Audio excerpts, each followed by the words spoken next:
ستم کی آری سے ظلم گر نے جو میری سرسبزگی کو چھینا، وجود پر جا بجا کچوکے لگائے پھر شاخ شاخ کاٹی۔ زمیں پہ پتے تنے پہ آنسو بکھر رہے تھے، میرے تو لمحے اجڑ رہے تھے۔ ہر ایک ضربے ستم پہ میرا وجود لرزا، میری نگاہوں نے دور تک کوئی اپنا ڈھونڈا، زبان نے بارہا پکارا کوئی مسیحا، مگر مدد کو کوئی نہ آیا۔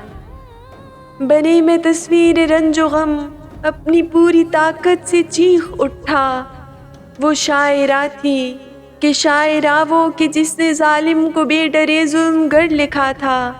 ستم رسیدہ نفوس کے درد پر کئی شعر بھی کہے تھے، دلوں کے نوحے بھی تو لکھے تھے۔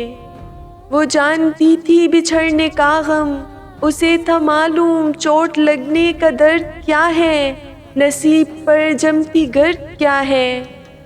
مجھے یقین تھا کوئی نہ آئے اگر بچانے، کسی تلک میری چیخ چاہے نہ جائے، لیکن وہ شاعرہ ہے، وہ درد ماروں کے درد لکھتی ہے، ظلم گر سے نہیں ڈرے گی، ضرور آئے گی آ کے میری مدد کرے گی، وہ دست قاتل کو روک لے گی۔ مگر گماں یہ گماں ہی نکلا، گمان وہ جو گنہ نہیں تھا، مگر گماں کی سزا یہ پائی کہ رائے گاں ہو گئی دہائی۔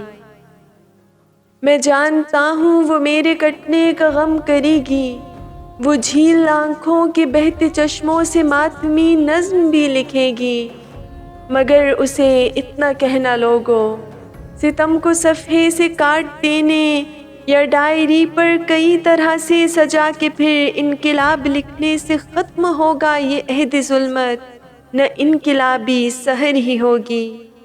اگرچہ بدلے گا چہرہ، مقتول کی کہانی یہی رہے گی، قسم ہے کرتاس اور قلم کی، ستم کی آری میں یہ روانی یوں ہی رہے گی، ستم کی آری میں یہ روانی یوں ہی رہے گی۔